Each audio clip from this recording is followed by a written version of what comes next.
दोस्तों, पैसे ना होने पर कोई इज्जत नहीं देते और अगर पैसे आ जाए तो दुश्मन भी दोस्त बन के इज्जत देने लगते हैं। और क्या हो अगर एक मामूली से बैंक एम्प्लॉय देखते ही देखते 100 करोड़ का मालिक बन जाए। इसी के बेस्ट पर एक धमाकेदार मूवी है जिसको आज हम एक्सप्लेनेशन करने वाले हैं, जिसका नाम है लकी भास्कर। तो चलिए शुरू करते हैं आज का ये धमाकेदार वीडियो। और उससे पहले वीडियो को लाइक करके चैनल को सब्सक्राइब जरूर कर लीजिए। तो मूवी की शुरुआत में हमें साल 1992 का बॉम्बे का सीन दिखाया जाता है, जहां भास्कर नाम का एक शख्स मॉर्निंग वॉक करके घर लौट रहा होता है। तभी सीबीआई ऑफिसर लक्ष्मण और उसकी टीम भास्कर के घर में रेड मारती है और उसे भी अरेस्ट कर लेता है। सुबह सुबह पुलिस भास्कर को उसके बैंक लाता है जिसका नाम था मगधा बैंक, जिसमें वो काम कर रहा था। लक्ष्मण बताता है कि तुम्हारे बैंक में पैसों को बहुत ही बड़ा घोटाला हुआ है, हम लोग उसी का जांच करने के लिए आए हैं। फिर भास्कर की वाइफ सुमति उसे कॉल करके बताती है कि कुछ सीबीआई ऑफिसर हमारे घर की तलाशी ले रहे हैं। भास्कर बोलता है कि तुम फिक्र मत करो, उन्हें अपना काम करने दो। इधर बैंक में भी ऑफिसर सारी फाइल को बिखेर रहा होता है। वो लोग बहुत ही जोरों शोरों से इन्वेस्टिगेट कर रहा होता है। इसी बीच भास्कर हमें अपने बारे में बताना शुरू कर देता है। हमें पास्ट का सीन दिखाया जाता है जहाँ पर भास्कर मगधा बैंक में एक छोटा सा एम्प्लॉय था जिसकी सैलरी महज 6000 की थी और ऊपर से उसने 36,000 का लोन भी ले रखा था। भास्कर रोज अपने स्कूटर पर बैठकर टाइम से बैंक पहुंच जाता है और सीनियर्स के दिए गए सारे कामों को बहुत ही ईमानदारी से करता है, इस उम्मीद से कि किसी दिन उसका भी प्रमोशन मिल जाएगा जिसकी मदद से उसका सारा कर्जा चुकता हो जाएगा। दरअसल उस जमाने में कंप्यूटर्स इतना प्रचलित नहीं थे। बैंक के सारा काम जैसे कि लेजर स्टेटमेंट, बैंक डिटेल्स वगैरह वगैरह एम्प्लॉय मैनुअली ही भरा करते थे और कभी कभी 3 या 6 महीने में सारा डाटा कंप्यूटर में अपडेट किया जाता था। वही बैंक के गैरेज में एक लाल रंग की कार होती है जिसे देख भास्कर अपने दोस्त से बोलता है कि एक दिन मेरा भी कार बैंक के गैरेज में खड़ा होगा। दरअसल वो लाल रंग की कार किसी ने बैंक से लोन लेकर खरीदा था, लेकिन बैंक के लोन न चुकाने पर बैंक ने वो कार को जब्त कर लिया था। वही वो कार भास्कर का ड्रीम कार थी। बात करें उसके दोस्त सांबा को, तो सांबा और भास्कर बहुत ही जिगरी दोस्त है। सांबा और ये दोनों क्लासमेट थे, लेकिन भास्कर पढ़ाई में बहुत ही अच्छे होने के कारण वो पढ़ लिख कर बैंक में एम्प्लॉय बन गया, जबकि सांबा क्लर्क का काम करता है। साथ ही थोड़ी बहुत साइड इनकम के लिए भास्कर बैंक में आने वाले कस्टमर का एप्लीकेशन फॉर्म भर देता है जिससे उसे थोड़े बहुत पैसे मिल जाते हैं। इसी बीच एक एंथनी नाम का बंदा भास्कर के बैंक में 2 लाख का लोन लेने के लिए आता है। भास्कर जब उसे सेक्रेटरी के बारे में पूछता है तो एंथनी बोलता है कि मेरे पास गिरवी रखने के लिए कुछ भी नहीं है। ये सुन भास्कर उसे पैसे देने से मना कर देता है।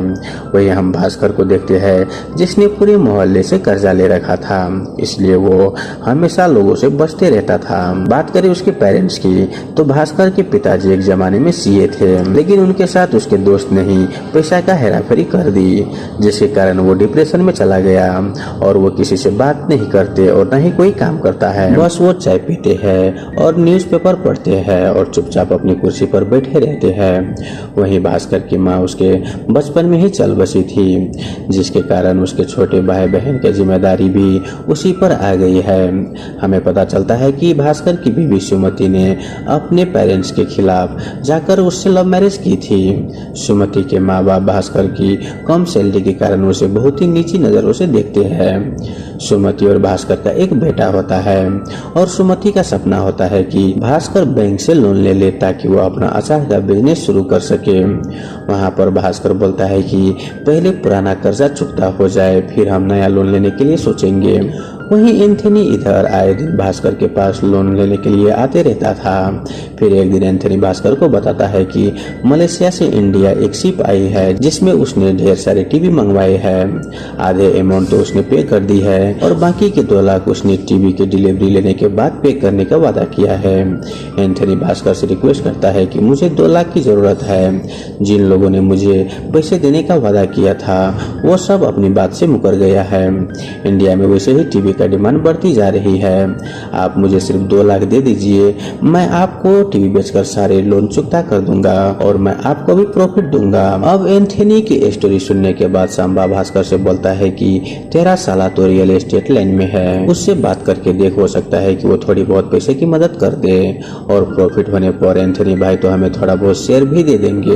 हालांकि भास्कर को अपने साले से मदद लेना बिल्कुल भी पसंद नहीं था, फिर भी वो बोलता है कि ठीक है, मैं ट्राई करता हूँ। और हम देखते हैं कि घर जाते वक्त एक पटेल नाम का आदमी आकर पूरे मोहल्ले के सामने भास्कर का शर्ट फाड़ देता है और उससे अपने पैसे मांगने लगता है। इतना ही नहीं, वो उसका स्कूटर भी उठाकर अपने साथ ले आता है। वो बोलता है कि पहले तुम मेरा उधार दिया हुआ पैसा लौटाओ और फिर आकर अपना स्कूटर ले जाना। अब यहाँ पर भास्कर को बहुत ही बुरा लगता है, लेकिन वो किसी से भी कुछ नहीं बोलता। अब नेक्स्ट डे को भास्कर के पास टैक्सी में जाने के लिए पैसे भी नहीं होते, तो वो पैदल ही दौड़कर अपने ऑफिस पहुंच जाता है।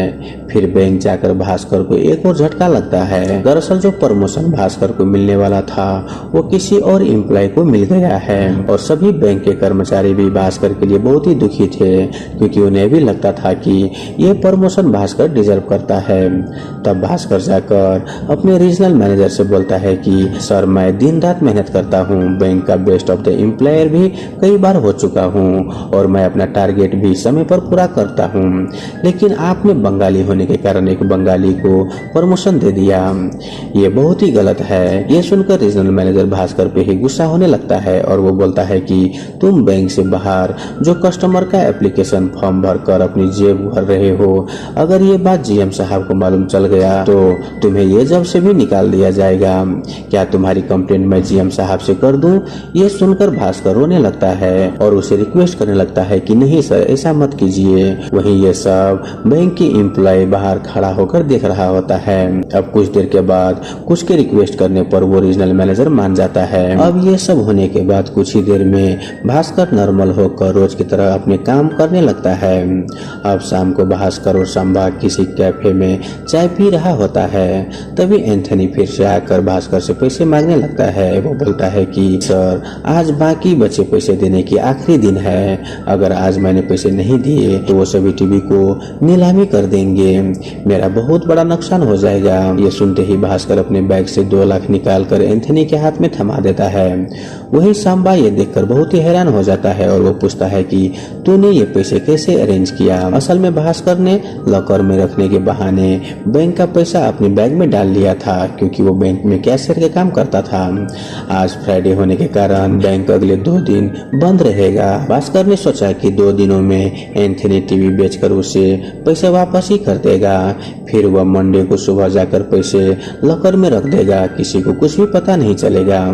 यहाँ भास्कर बोलता है कि अगर किसी को भी पता चल गया तो ज्यादा से ज्यादा क्या होगा, मेरी नौकरी चली जाएगी और मैं तो वैसे ही पहले से ही बहुत ही मुसीबत में हूँ, उस पर नौकरी भी चली गई तो कौन सी बड़ी बात होगा। फिर एंथनी बोलता है कि इंडिया में आजकल टीवी का डिमांड बहुत ही बढ़ रहा है, लेकिन दूसरे देश से इम्पोर्ट होने के कारण टीवी के पीछे काफी सारा टैक्स भरना पड़ता है, जिससे इंडिया में तकरीबन टीवी का कीमत 40 तक बढ़ जाता है।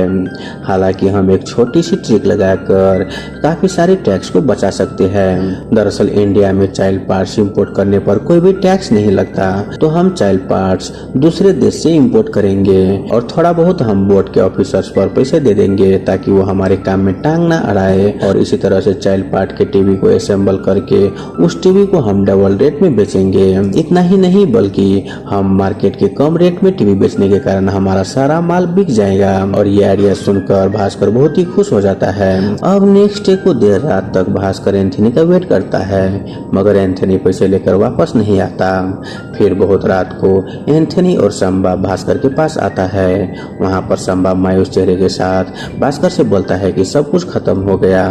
तभी एंथनी हंसते हुए भास्कर से बोलता है कि अरे सर, वो मजाक कर रहा है, सारे के सारे टीवी बिक गया है, लीजिए आपके 2 लाख और आपका हिस्सा भी। यह खबर सुनकर भास्कर बहुत ही खुश हो जाता है और वो एंथनी को शुक्रिया करता है। अगर वो पैसे लेकर भाग जाते तो उसकी नौकरी के साथ साथ उसकी इज्जत भी चली जाती। वही एंथनी भी उस पर भरोसा करने के लिए भास्कर को थैंक यू बोलता है। फिर मंडे मॉर्निंग भास्कर बैंक जाकर बैंक के 2 लाख लॉकर में रख देता है। अब इस दिन के बाद से भास्कर, एंथनी और सांबा तीनों पार्टनर बन जाते हैं। भास्कर भास्कर छिपकर बैंक से पैसे निकालकर एंथनी को दे देता। वे एंथनी टीवी का इंपोर्ट करता और उनके बीच प्रॉफिट तीनों में बांट लेता। रिश्वत के तौर पर वो लोग पोर्ट के ऑफिसर्स को आए दिन छोटी मोटी पार्टी देते रहता था ताकि वो लोग भी चुप रहे। ऐसे ही धीरे धीरे करके भास्कर अपना सारा कर्जा उतार लिया। वहीं इसी दौरान सुमति को भास्कर पर शक होने लगता है, कहीं उसके पति गलत काम तो नहीं कर रहा, और वो भास्कर से पूछ भी लेती है। वहीं भास्कर सुमति से बोलता है कि मैं और मेरे दोस्त साथ मिलकर इंपोर्ट एक्सपोर्ट का बिजनेस कर रहा हूँ। इसके बाद सुमति भी खुश हो जाती है और हम देखते हैं कि भास्कर बहुत ही धूमधाम से अपने बेटे का बर्थडे सेलिब्रेट करता है। वहीं ये सब देख उसके सारे रिश्तेदार उनसे जलने लगता है। वहीं उस पार्टी में एंथनी भास्कर से बोलता है कि मेरे बेटे का जॉब अमेरिका में लग गई है, वो मुझे अपने पास अमेरिका बुला रहा है। अगर मैं वहाँ चला गया तो मेरा बिजनेस बंद हो जाएगा और मुझे उसकी कमाई खानी पड़ेगी। अब तक जो मैंने कुछ कमाया है सब अपने बेटे के पढ़ाई लिखाई में लगा दिया। अब मेरे पास कोई सेविंग नहीं बचा। इससे पहले मैं अमेरिका जाऊं, क्यों ना हम एक बड़ी डील करें, प्रॉफिट भी बहुत ही बड़ा होगा और उन्हीं पैसे से मैं अमेरिका में कोई छोटा मोटा बिजनेस शुरू कर दूंगा। एंथनी वहाँ पर बोलता है कि इस हफ्ते दुबई से 3 महंगी कार आ रही है जिसका कोई कागजात नहीं है। अगर हम यह 3 गाड़ियाँ डीलर को बेच दे तो हमारी किस्मत पलट जाएगी, लेकिन इस सौदे के लिए हमें 10 लाख रुपए चाहिए होंगे। भास्कर बोलता है कि अरे बाप रे, 2-4 लाख की बात होती तो ठीक था, पर 10 लाख बहुत ही ज्यादा है, बैंक वालों को शक हो जाएगा। लेकिन बाद में भास्कर अपना मन बदल लेता है और वो डील के लिए रेडी हो जाता है। फिर भास्कर जैसे तैसे बैंक से 10 लाख निकाल कर एंथनी को दे देता है। तो ये लोग भी पोर्ट पर उन गाड़ियों को डिलीवरी लेने के लिए जाते हैं। मगर जब वो लोग गाड़ियां लेकर डीलर के पास आता है तो उन्हें पता चलता है कि उस डीलर को तो पुलिस ने अरेस्ट कर लिया है। यह सुन उन तीनों का होश उड़ जाते हैं। तो भास्कर के दिमाग में एक नया आइडिया आता है। वो उन गाड़ियों पर गवर्नमेंट का नंबर प्लेट लगवा देता है। इसके बाद कुछ भिखारियों को नेता बनाकर उन गाड़ियों में बिठा देता है। वहीं एक बार डांसर को फिल्म एक्ट्रेस बनाकर उस गाड़ियों को चेक पोस्ट पार करवा देता है। वहीं पुलिस भी उन्हें वीआईपी समझकर ज्यादातर पूछताछ नहीं करता और वो गाड़ी चेक पोस्ट पार कर लेता है। फिर उन गाड़ियों को वो लोग गोवा में ले जाकर बहुत ही अच्छी कीमत पर बेच देता है और गोवा से लौटने के बाद एंथनी अमेरिका के लिए रवाना हो जाता है। फिर नेक्स्ट डे को सुबह भास्कर पैसे लेकर बैंक में आता है। वो देखता है कि पुलिस और आरबीआई के ऑफिसर पहले से ही मौजूद है। दरअसल बैंक में रीजनल मैनेजर और रीजनल असिस्टेंट मैनेजर मिलकर बहुत ही बड़ा स्कैम कर दिया था। यह देख भास्कर बहुत ही घबरा जाता है। वो सोचने लगता है कि इन पैसे को आखिर बैंक के लॉकर में कैसे रखूं। उसी समय जीएम आकर भास्कर के हाथ में सूटकेस के बारे में पूछता है कि आज तुम सूटकेस लेकर बैंक क्यों आए हो, इसे मुझे जरा दिखाओ। भास्कर बोलता है कि सर मैं छुट्टियों पर गया था, मैं अपने गांव से सीधा बैंक में ही काम करने के लिए आ गया। वहां पर वो सूटकेस को खोलने के लिए बोलता है। फिर जब सूटकेस को खोलता है तो वो उसके अंदर बहुत सारे कपड़े देखते हैं। यहाँ पर हमें पता चलता है कि जब सभी लोग बैंक के आरबीआई के साथ बिजी था उस समय भास्कर ने मौका देखकर उन सारे पैसों को अपनी जगह पर रख दिया। खैर अब ये सब हो जाने के बाद भास्कर सांबा से बोलता है कि आज जो कुछ भी हुआ ये सब को देखते हुए मैं ये काम को छोड़ दूंगा क्योंकि ये भगवान के तरफ से रेड सिग्नल है। वही सांबा उसके बात से सहमत नहीं होता। वो अपनी क्लर्क की नौकरी छोड़कर किसी स्मगलिंग के काम में लग जाता है। यहाँ भास्कर के पास उस समय लगभग 25 लाख इकट्ठा हो गया था। उसमें से उसने अपनी गाड़ी खरीदी और बीबी के लिए भी बहुत सारे गहने और कपड़े भी खरीद लिया। फिर भास्कर के छोटा भाई उसके पास आकर बोलता है कि भैया मुझे लंदन के यूनिवर्सिटी में सीट मिल गया है। अगर मैं इंडिया से इंजीनियरिंग करता हूँ तो मेरी सैलरी लगभग 5,000 ही होगी। अगर मैं लंदन से करूँगा तो मुझे हर महीने 50 से 60,000 मिलेगा। अब ये सब सुनकर भास्कर खर्चा करके अपने भाई को लंदन पढ़ने के लिए भेज देता है जिसमें उसके लगभग सारा पूंजी खत्म हो गया था। फिर एक दिन बैंक के चेयरमैन बैंक आता है और भास्कर से बोलता है कि रीजनल मैनेजर और रीजनल असिस्टेंट मैनेजर के कारण हमारे बैंक की बहुत ही बदनामी हो गई है, इसीलिए अब मैं बैंक में कुछ बदलाव कर रहा हूँ। आज से तुम बैंक के असिस्टेंट जनरल मैनेजर हो और तुम्हारी सैलरी लगभग 12 से 15 हजार होगा। और भी तुम्हें कुछ चाहिए तो मुझे बता दो। ये सुनकर भास्कर बहुत ही खुश हो जाता है और वो चेयरमैन से बोलता है बैंक के गैरेज में जो मारुति सुजुकी है वो भी मुझे चाहिए। वही बैंक के जीएम मान जाता है। अब यहाँ पर भास्कर बहुत ही खुश हो जाता है और वो अपने मारुति सुजुकी लेकर अपने घर आता है और वो अपनी बीवी को भी दिखाता है, जिसके कारण उसके बीवी और बेटे बहुत ही खुश हो जाता है। अब यहाँ पर प्रेजेंट के सीन में ऑफिसर लक्ष्मण भास्कर की स्टोरी सुनकर बहुत ही खुश हो जाता है और वो बोलता है कि बहुत ही इंटरेस्टिंग तुम्हारी स्टोरी है। और जब वो भास्कर के बैंक स्टेटमेंट देखता है तो बहुत ही हैरान हो जाता है, क्योंकि भास्कर के बैंक के अकाउंट में 100 करोड़ रुपए पड़े थे। लक्ष्मण पूछता है कि एक मामूली से बैंक के एम्प्लॉय के खाते में इतनी बड़ी रकम कहाँ से आई। इसके बाद भास्कर कुछ सोचने लगता है और फिर से हमें फ्लैशबैक का सीन दिखाया जाता है। जिस समय चेयरमैन ने भास्कर को जनरल असिस्टेंट मैनेजर बनाया था, तब चेयरमैन ने भास्कर से बोला था कि हमारे बैंक के कुछ वैल्यूएबल कस्टमर्स हैं जो बैंक के लिए बहुत ही जरूरी है। उन्हीं में से एक कस्टमर है हर्षद मेहरा। भास्कर, आज से तुम पर्सनली मिस्टर हर्षद मेहरा का अकाउंट हैंडल करोगे। जिस पर भास्कर मान जाता है। फिर अगले दिन हर्षद मेहरा का खास आदमी सूरज बैंक आता है और वो कुछ डॉक्यूमेंट को भास्कर को सौंपते हुए कहता है कि यह कटारी बैंक के बीआर है। दरअसल बीआर का मतलब जैसे हम बैंक से लोन लेते हैं उसी तरह से एक बैंक दूसरे बैंक से लोन ले सकता है, मगर आरबीआई के नियम के मुताबिक एक बैंक डायरेक्टली दूसरे बैंक को लोन नहीं दे सकता। दोनों बैंक के बीच में एक ब्रोकर होना बहुत ही जरूरी है। और हम देखते हैं कि मगधा बैंक और कटारी बैंक के बीच हर्षद मेहरा नाम के एक ब्रोकर होता है और मगधा बैंक हर्षद मेहरा को पैसा देता है और वो कटारी बैंक में पैसा लौटाते वक्त भी यही प्रोसीजर को फॉलो करता है। और जाहिर सी बात है कि ब्रोकर होने के नाते हर्षद मेहरा को कुछ कमीशन मिलता है और इसी को बीआरस बोलता है। और इसी तरह से भास्कर अपने कामों में बिजी हो जाता है। फिर एक दिन भास्कर सूरज को बीआर देता है और बोलता है कि इस बार 2 हफ्तों में क्लियर कर दो। तब सूरज बोलता है कि सर इसमें से थोड़ा टाइम लगेगा और वो भास्कर को रिश्वत देने की कोशिश भी करता है, लेकिन भास्कर बोलता है कि नहीं, 2 हफ्ते मतलब 2 हफ्ते। फिर एक दिन भास्कर हर्षद मेहरा का बैंक स्टेटमेंट चेक करने लगता है कि आखिर वो इतने पैसे को क्या करता है। तब वो देखता है कि उसके करोड़ों में ट्रांजैक्शन हुआ था और ये स्टेटमेंट में साफ साफ लिखा था कि भास्कर के बैंक ने हर्षद मेहरा को लोन दिया था, मगर हर्षद ने वो पैसे कटारी बैंक को दिया ऐसा कोई स्टेटमेंट ही नहीं मिल रहा था। हैरानी की बात तो यह थी कि हर्षद मेहरा कटारी बैंक से भी बीआर लेता था, यानी वो दोनों बैंकों की तरफ से पैसे ले रहा था। भास्कर सोच में पड़ जाता है कि दो बैंक से बीआर लेकर यह आदमी आखिर ये क्या कर रहा है, क्योंकि वो कुछ ही दिनों के बाद वो पैसे लेकर बैंक में लौटा देता था। तब भास्कर अपनी तरीके से इन्वेस्टिगेट शुरू कर देता है। फिर उसे पता चलता है कि हर्षद मेहरा बैंक से बीआर लेकर शेयर मार्केट में इन्वेस्ट करता था।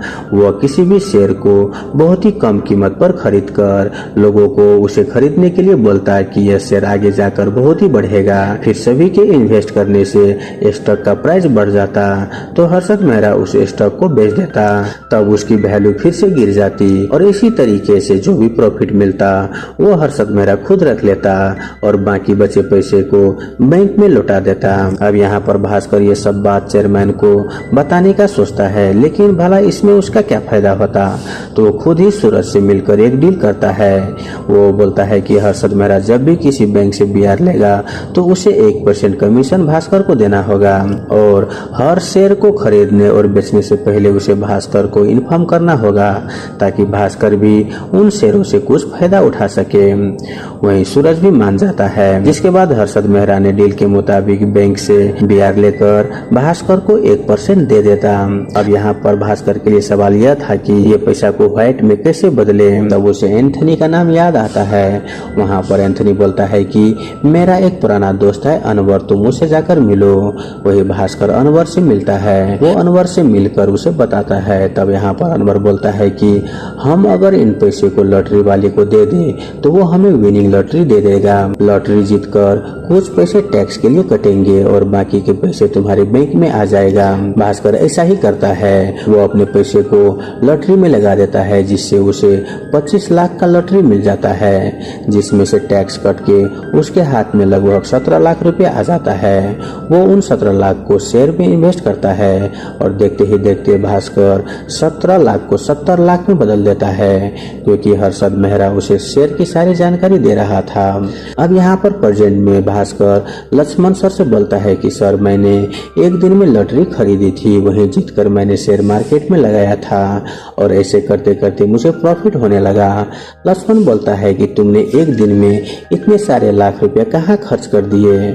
भास्कर बोलता है कि उसमें से मैंने अपनी बहन की शादी करवाई। शादी के शॉपिंग के लिए जब मैं अपनी बीवी और बहन को लेकर एक मॉल में गया तो उन लोगों ने मेरे हुलिया देखकर मेरा बहुत ही मजाक उड़ाया, तो मैंने मॉल वालों को घमंड उतारने के लिए एक महंगी कार खरीदी और उसी मॉल में जाकर उस मॉल के सारे सामान को खरीद लिया और इसी में मैंने इतने लाख रुपए उड़ा दिए। और पास्ट के सीन में हम देखते हैं कि जब भास्कर अपनी बिहार के परसेंटेज वाले पैसे के लेकर अनवर के पास आता है तो अनवर बोलता है कि हम बार बार लॉटरी नहीं खरीद सकते, अगर ऐसा हुआ तो हमारे ऊपर सीबीआई का नजर पड़ जाएगा। वो उसे आइडिया देता है फेक कंपनी बनाने का। भास्कर सुमति के नाम से फूड बिजनेस का एक कंपनी खोलता है, इसी से रिटेल वो जाली अकाउंट्स बनाता है, यह शो करने के लिए कि फूड बिजनेस के लिए बाहर से प्रोडक्ट इंपोर्ट कर रहे हैं, यानी वो लोग फर्जी तरह से खर्चे दिखा रहा था और इसी तरह से भास्कर बहुत सारे पैसे कमा लेता है और देखते ही देखते भास्कर को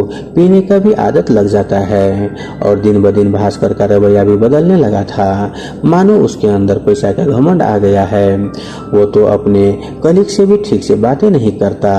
वही ये सब देख समिति को बहुत ही बुरा लगता है। फिर एक दिन कटारी बैंक का मैनेजर कुछ कामों से भास्कर के पास आता है।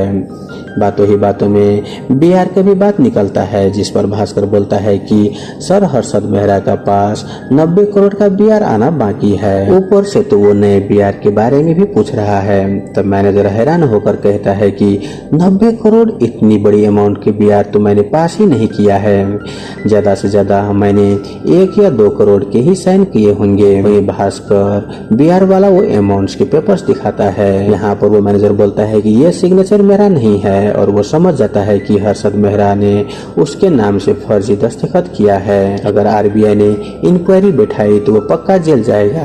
वहीं ये सब सोच सोच कर मैनेजर को वहीं पर हार्ट अटैक आ जाता है और उसकी मौत हो जाता है। वहीं उस वक्त सूरज भास्कर के पास नया बीआर लेकर आता है।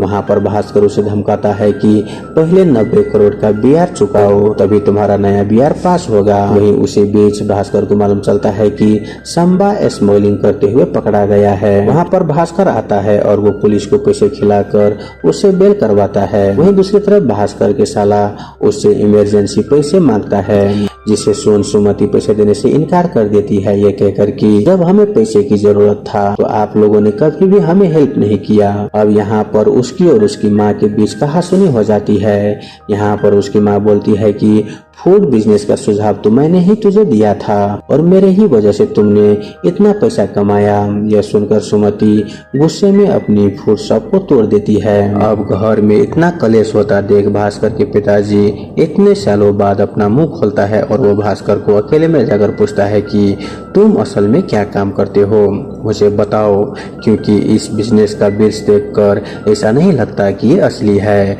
और यह मत भूलो कि तुम्हारा बाप एक सीए रह चुका है। तब जाकर भास्कर अपने पिताजी को सब कुछ सच सच बता देता है। तब जाकर वो भास्कर को समझाता है कि देखो, पैसा कमाना बुरी बात नहीं है और पैसा का लत लगना भी बुरी बात नहीं, लेकिन उसे कब कंट्रोल करना है ये सबसे बड़ी बात है। तब जाकर भास्कर के दिमाग से पैसा का नशा उतरता है और फिर वो अपने साले और अपने दोस्त सांबा को हेल्प करता है और जिन जिन लोगों को उसने जलील किया था उन सब से जाकर माफी मांगता है। इसके बाद एक दिन जीएम भास्कर को बुलाकर पूछता है कि तुम मिस्टर हर्षद मेहरा का बीआर क्यों नहीं अप्रूव कर रहे हो। भास्कर बोलता है कि सर, उनकी तरफ से 90 करोड़ का बीआर का क्लियर होना बाकी है, ऐसे में मैं एक और बीआर कैसे अप्रूव कर दूं। लेकिन जीएम भास्कर को दबाव डालने लगता है, जिससे तंग आकर भास्कर अपने जॉब से रिजाइन कर देता है और फिर उसके रिजाइन करने के अगले ही दिन सीबीआई ऑफिसर भास्कर के घर आकर उसे पूछताछ करने के लिए ले जाते हैं और भास्कर को भी पूछताछ करने के बहाने बैंक में लाया छाया हुआ होता है। अब प्रेजेंट सीन में लक्ष्मण बोलता है कि तुम्हारे अकाउंट में जो भी पैसे हैं उनको व्हाइट में शो करने के लिए तुमने बहुत सारे इंतजाम करके रखा हुआ है और तुम मुझे उसका हिसाब नहीं दे पाओगे, लेकिन मैं चाहूँ तो उन सारे पैसों के हिसाब किताब मैं कर सकता हूँ। अगर मैं इस बारे में इनकम टैक्स को खबर कर दूं तो तुम्हें जेल जाने से कोई नहीं रोक पाएगा। इसीलिए बेहतर यही होगा कि तुम 90 करोड़ हर्षद मेहरा वाला बिहार को अपनी बैंक से पैसा भरो, यानी कि तुम अपने पैसे देकर वो हर्षद मेहरा वाला बिहार को क्लियर करो। अब यहाँ पर यह समझ जाता है कि बैंक के जीएम के साथ साथ सीबीआई ऑफिसर लक्ष्मण सब लोग हर्षद मेहरा के साथ मिले हुए थे। अब यहाँ पर भास्कर सब कुछ मिलाकर 100 करोड़ देते ही हर्षद मेहरा बिहार को चुकता कर देगा और जेल जाने से बच जाएगा, क्योंकि उनके ऊपर भी कार्रवाई चल रहा था। फिर हमें पता चलता है कि बैंक का चेयरमैन भी इस सब में शामिल था। भास्कर को ना चाहते हुए भी सारा पैसा हर्षद के अकाउंट के नाम से चेक में साइन करके देना पड़ता है और वो वापस वहां से चले जाता है। अब यहाँ पर हम देखते हैं कि भास्कर की लाइफ फिर से वहीं पर आ जाता है जहाँ से उसने शुरू की थी। अब नेक्स्ट डे को सूरज भास्कर का वो चेक लेकर बैंक में जाते हैं, जहाँ पर उसे पता चलता है कि भास्कर के अकाउंट में पैसा है ही नहीं। दरअसल उन्होंने अपने बैंक से सारा पैसा निकालकर 10 दिन पहले ही अकाउंट को क्लोज कर दिया था। अब यह बात जानकर सभी लोग शॉक हो जाता है और वो जान जाता है कि भास्कर दिखने में जितना भोला है उतना दरअसल वो है नहीं, क्योंकि वो उन सबको चुना लगा गया था। वही बैंक के चेयरमैन भास्कर के अकाउंट को चेक करता है, लेकिन वहाँ पर अभी तक उसके पैसे शो कर रहा था। वहाँ पर उसके स्टाफ बोलता है कि सर ये पैसे लास्ट मंथ के ही शो कर रहा है। दरअसल हम लोग मंथ के लास्ट में मैन्युअली जाकर कंप्यूटर में अपडेट करेंगे और ये जो अभी शो कर रहा है वो मंथ के पहले का ही है। और यहाँ पर सभी लोग जान जाते हैं कि भास्कर ने वो सारा अपना पैसा निकाल लिया है। और हम दूसरी तरफ देखते हैं कि भास्कर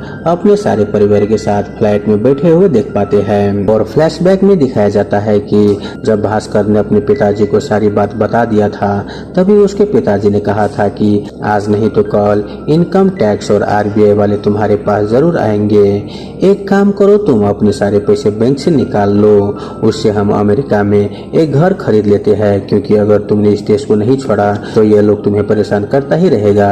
इसीलिए बेहतर यही होगा कि ये देश ही छोड़ देते हैं। जिसके बाद भास्कर ऐसा ही करता है और तो और वो खुद इनकम टैक्स वालों को बैंक के चेयरमैन, जीएम और सीबीआई ऑफिसर लक्ष्मण के बारे में खबर दे देता है कि ये लोग हर्षद मेहरा के स्कैम के साथ मिला हुआ है और मगधा बैंक के साथ स्कैम कर रहा है। वही पुलिस वाले भी इन सबको अरेस्ट कर लेता है और हर्षद मेहरा को भी इंट्रोगेशन के लिए बुलाया जाता है। और इस तरह से इन सभी को फंसाकर भास्कर अमेरिका में अपने घर लेकर वहाँ पर एक बड़े रेस्टोरेंट को खरीद लेता है और वो अपनी लाइफ को वहाँ पर ऐशो आराम के साथ जीने लगता है। और इसी के साथ ये मूवी यहीं पर खत्म हो जाता है। तो दोस्तों आई होप आपको ये मूवी एक्सप्रेस वाला वीडियो अच्छा लगा हुआ हो। अगर आपको वीडियो अच्छा लगे तो वीडियो को लाइक करके हमारे यूट्यूब चैनल को सब्सक्राइब जरूर कर ले। धन्यवाद।